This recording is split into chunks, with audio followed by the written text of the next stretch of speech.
ମାଳାରେ ଶୀଘ୍ର ଆଗମନ କରିବାକୁ ଯାଉଥିବା ପ୍ରଭୁ ଯୀଶୁଖ୍ରୀଷ୍ଟଙ୍କ ପବିତ୍ର ଓ ବହୁମୂଲ୍ୟ ନାମରେ ନିର୍ମଳ ଖରା ୟୁଟ୍ୟୁବ୍ ଚ୍ୟାନେଲରେ ଆପଣ ସମସ୍ତଙ୍କୁ ସ୍ୱାଗତ କରେ। ପ୍ରତିଦିନ ପ୍ରତି ପ୍ରଭାତ ଆମମାନେ ନିର୍ମଳ ଖରା ୟୁଟ୍ୟୁବ୍ ଚ୍ୟାନେଲ ମାଧ୍ୟମରେ ନୂଆ ନୂଆ ପ୍ରସଙ୍ଗରେ ପ୍ରଭୁଙ୍କର ବାକ୍ୟ ଶୁଣିବାର ଆମେ ସୁଯୋଗ ପାଉଛୁ। ପରମେଶ୍ୱର ପ୍ରତି ପ୍ରଭାତରେ ତାଙ୍କର ପବିତ୍ର ବାକ୍ୟ ଦ୍ୱାରା ସେ ଆମମାନଙ୍କ ସହିତ କଥାବାର୍ତ୍ତା ହେଉଛନ୍ତି। ସେଥିପାଇଁ ସ୍ୱର୍ଗର ପରମେଶ୍ୱରଙ୍କୁ ହୃଦୟ ସହିତ ଧନ୍ୟବାଦ ଦିଏ। ତାହା ସହିତ ଆପଣ ସମସ୍ତଙ୍କୁ ମଧ୍ୟ ହୃଦୟ ସହିତ ଧନ୍ୟବାଦ ଦିଏ, କାରଣ ଆପଣମାନେ ନିୟମିତ ଏହି ଚ୍ୟାନେଲ ଦ୍ୱାରା ପ୍ରସାରିତ ହେଉଥିବା କାର୍ଯ୍ୟକ୍ରମ ଗୁଡ଼ିକକୁ ଦେଖୁଛନ୍ତି। କେବଳ ଦେଖୁଛନ୍ତି ତାହା ନୁହେଁ, ଲାଇକ୍ ସେୟାର କମେଣ୍ଟସ୍ ଗୁଡ଼ିକ ଦ୍ୱାରା ଆପଣମାନେ ଆମମାନଙ୍କୁ ଅତ୍ୟଧିକ ପରିମାଣରେ ଉତ୍ସାହିତ କରୁଛନ୍ତି। ପ୍ରଭୁ ଆପଣ ସମସ୍ତଙ୍କୁ ପ୍ରଚୁର ଭାବେ ଆଶୀର୍ବାଦ କରନ୍ତୁ। ଆପଣମାନଙ୍କ ପ୍ରାର୍ଥନା ପଏଣ୍ଟକୁ ନେଇ ଆମେ ପ୍ରାର୍ଥନା କରୁଛୁ ଆଉ ବିଶ୍ୱାସ କରୁଛୁ ପ୍ରଭୁ ଆପଣମାନଙ୍କ ଜୀବନରେ ଅଦ୍ଭୁତ କାମ କରୁଥିବେ। ଆସନ୍ତୁ ଆଜିର ପ୍ରସଙ୍ଗ ନିକଟକୁ ଯିବା। ନୋହ ପ୍ରଥମେ କାହିଁକି ଡାମରା କାଉକୁ ପଠାଇଲେ? ନୋହ ଜଳପ୍ଲାବନ ପରେ ପ୍ରଥମରେ କାହିଁକି ଡାମରା କାଉକୁ ପଠାଇଲେ? ପ୍ରିୟମାନେ, ଯେଉଁ ସମୟରେ ନୋହଙ୍କ ସମୟରେ ଜଳପ୍ଲାବନ ହେଲା, ନୋହଙ୍କର ଡଙ୍ଗାରେ ମାତ୍ର 8 ଜଣ ପ୍ରାଣୀ ସେମାନେ ରହି ନିଜର ଜୀବନକୁ ରକ୍ଷା କଲେ। ପଶୁ ପକ୍ଷୀମାନେ ପରମେଶ୍ୱରଙ୍କର କଥା ଶୁଣି ସେମାନେ ଡଙ୍ଗା ମଧ୍ୟକୁ ଚାଲି ଆସିଲେ, ମାତ୍ର ମନୁଷ୍ୟମାନେ ନୋହଙ୍କର ଜାହାଜ ମଧ୍ୟକୁ ପ୍ରବେଶ କଲେ ନାହିଁ। ନୋହଙ୍କ ଜାହାଜ ବହୁତ ବଡ଼ ଆଉ ସେହି ଜାହାଜରେ ଅନେକ ସ୍ଥାନ ଥିଲା, ହେଲେ ମଧ୍ୟ ଲୋକମାନେ ନୋହଙ୍କର ଜାହାଜ ମଧ୍ୟରେ ପ୍ରବେଶ କରିବା ପାଇଁ ଇଚ୍ଛା କଲେ ନାହିଁ, କାରଣ ସେମାନେ ନୋହଙ୍କର ଶିକ୍ଷାକୁ ବିଶ୍ୱାସ କଲେ ନାହିଁ। ନୋହ ଯେଉଁ କଥା ତାଙ୍କୁ କହୁଥିଲେ ସେଇ କଥାରେ ଲୋକମାନେ ବିଶ୍ୱାସ କଲେ ନାହିଁ ଯେ କେବେ ତ ବର୍ଷା ହିଁ ନାହିଁ, ଆଉ ଏତେ ବଡ଼ ମୂଷଳଧାରରେ ବର୍ଷା ହେବ ଆଉ ଏହି ପ୍ରକାର ଭାବରେ ପୃଥିବୀ ସମ୍ପୂର୍ଣ୍ଣ ଭାବେ ନଷ୍ଟ ହୋଇଯିବ, ଏହା ସେମାନେ ବିଶ୍ୱାସ କଲେ ନାହିଁ ଆଉ ସେମାନେ ଅବାଧ୍ୟ ହେଲେ ବୋଲି ବାଇବଲ କହେ। ସେଥିପାଇଁ ସେମାନେ ଜାହାଜ ମଧ୍ୟରେ ପ୍ରବେଶ କରିପାରିଲେ ନାହିଁ। ମାତ୍ର ଜାହାଜ ମଧ୍ୟରେ ପଶୁ ପକ୍ଷୀମାନେ ସେହି ଜାହାଜରେ ପ୍ରବେଶ କଲେ। ନୋହଙ୍କ ଜାହାଜରେ ସୂଚି ପଶୁ, ଅଶୁଚି ପଶୁ, ସୂଚି ପକ୍ଷୀ, ଅଶୁଚି ପକ୍ଷୀ ଏମାନେ ସମସ୍ତେ ନୋହଙ୍କର ଜାହାଜରେ ଥିଲେ। ମାତ୍ର ନୋହ ଅନ୍ୟ କୌଣସି ପକ୍ଷୀକୁ ସେ ବାଛିଲେ ନାହିଁ। ଦୁନିଆ ଚାରିଆଡ଼େ ଅନ୍ଧାର, କୌଣସି ସ୍ଥାନରେ ଜୀବିତ ପ୍ରାଣୀ ନାହାନ୍ତି। ଏହି ପ୍ରକାର ଗୋଟେ ଅନ୍ଧକାର ଦୁନିଆରେ ନୋହ କାହାକୁ ବାଛୁଛନ୍ତି? କାଉକୁ ବାଛୁଛନ୍ତି। ଆମେ ଯଦି ପଢ଼ିବା ଆଦି ପୁସ୍ତକ 8 ଅଧ୍ୟାୟ ଏହାର 6 ପଦ, ଅନନ୍ତର ଆଉ 40 ଦିନ ଉତ୍ତାରେ ନୋହ ସ୍ୱନିର୍ମିତ ଜାହାଜର ଝରକା ଫିଟେଇ ଗୋଟିଏ ଡାମରା କାଉକୁ ଉଡ଼େଇ ଦେଲେ। ପ୍ରିୟମାନେ, ଏହି ସ୍ଥାନରେ ଆମେ ଦେଖିପାରୁଛୁ ନୋହଙ୍କର ଯେଉଁ ଜାହାଜ ଥିଲା ସେଇ ଜାହାଜରେ କେବଳ ଗୋଟିଏ ହିଁ ଝରକା ଥିଲା। ସେଇ ଝରକା ଉପରେ ଥିଲା, ତଳେ ନଥିଲା। କାହିଁକି ଉପରେ ଥିଲା? କାରଣ ଲୋକମାନେ କି ପ୍ରକାର ମରୁଛନ୍ତି ସେଇଟା ଦେଖିବା ନିମନ୍ତେ ସେ ଝରକା ନଥିଲା। ସେ ଝରକା କେବଳ ପରମେଶ୍ୱରଙ୍କ ଆଡ଼କୁ ଅନେଇବା ନିମନ୍ତେ ସେ ଝରକାଟା ପରମେଶ୍ୱର ନୋହଙ୍କୁ ଦେଇଥିଲେ।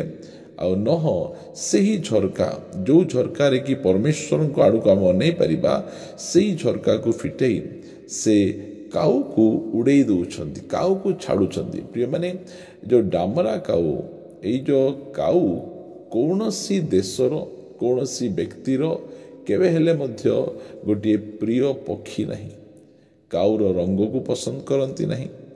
କାଉର ସେଇ ଯେଉଁ ବୋଲି, ତାର ସ୍ୱରକୁ ଲୋକ ପସନ୍ଦ କରନ୍ତି ନାହିଁ। କାଉ ଯଦି ଜୋରେ ଜୋରେ ରାବିବ ହେଲେ ଲୋକମାନେ ରାଗିଯାଆନ୍ତି, ତାଙ୍କୁ ବାଡ଼ି ପଥର ମାରି ତାଙ୍କ ଘରରୁ ତଡ଼ି ଦେବା ପାଇଁ ସେମାନେ ଇଚ୍ଛା କରନ୍ତି। ଆଉ କାଉର ସ୍ୱଭାବକୁ ମଧ୍ୟ ଲୋକମାନେ ପସନ୍ଦ କରନ୍ତି ନାହିଁ। ମାତ୍ର ନୋହ ଏହି ପ୍ରକାର ସମୟରେ ଅନ୍ୟ କୌଣସି ପକ୍ଷୀକୁ ସେ ପଠାଇଲେ ନାହିଁ, ମାତ୍ର କାଉକୁ ସେ ସୁଯୋଗ ଦେଲେ। ପ୍ରିୟମାନେ, ଏଇଟା ଦେଖନ୍ତୁ ପରମେଶ୍ୱର ସେ କି ପ୍ରକାର ଭାବରେ ସୁଯୋଗ ଦେବା ପରମେଶ୍ୱର। ସେଥିପାଇଁ ଯେତେବେଳେ ଆମେ ପ୍ରଥମ କରନ୍ତୀୟ ପୁସ୍ତକ ଆମେ ପଢ଼ୁଛୁ, ସେହି ସମୟରେ ସେହି ସ୍ଥାନରେ ଲେଖାଯାଉଛି ସାଧୁ ପାଉଲ ସେ ଅତ୍ୟନ୍ତ ଭୟର ଭକ୍ତିର ସହିତ ସେ ଆମମାନଙ୍କୁ କହୁଅଛନ୍ତି ଯେ 26 ପଦ, ପ୍ରଥମ କରନ୍ତି 1 ଅଧ୍ୟାୟରେ 26 ପଦ, କାରଣ ହେ ଭାଇମାନେ, ତୁମ୍ଭମାନଙ୍କ ଆହ୍ୱାନ ବିଷୟ ଭାବି ଦେଖ, ସାଂସାରିକ ମତ ଅନୁସାରେ ଅନେକ ଜ୍ଞାନୀ ଓ ଅନେକ କ୍ଷମତାପନ୍ନ ଓ ଅନେକ କୁଳୀନ ଆହୁତ ହୋଇନାହାନ୍ତି। এই ଜାଗାରେ ପରମେଶ୍ୱର ଆମକୁ ମଧ୍ୟ ଆହ୍ୱାନ କରିଛନ୍ତି। କାଉକୁ ଗୋଟିଏ ସୁଯୋଗ ଦିଆଗଲା। ଡାମରା କାଉକୁ କେହି ପସନ୍ଦ କରନ୍ତି ନାହିଁ। ଡାମରା କାଉ ସେ ବ୍ୟବସ୍ଥା ଅନୁସାରେ ଅଶୁଚି କୌଣସି ପ୍ରକାର ବଳିଦାନରେ ମଧ୍ୟ ଡାମରା କାଉକୁ ବ୍ୟବହାର କରାଯାଏ ନାହିଁ। ମାତ୍ର ଏହି ପ୍ରକାର ଗୋଟିଏ ଅଶୁଚି ପକ୍ଷୀକୁ ନହ ବାଛିଲେ ସେବା କାର୍ଯ୍ୟ ପାଇଁ ସେ କବାଟ ଝରକା ଫିଟେଇ ଦେଇ ସେ କାଉକୁ ଉଡ଼େଇ ଦେଉଅଛନ୍ତି। ମାତ୍ର କାଉ ସେ ଆଉ ଫେରିକିନା ଆସିଲା ନାହିଁ।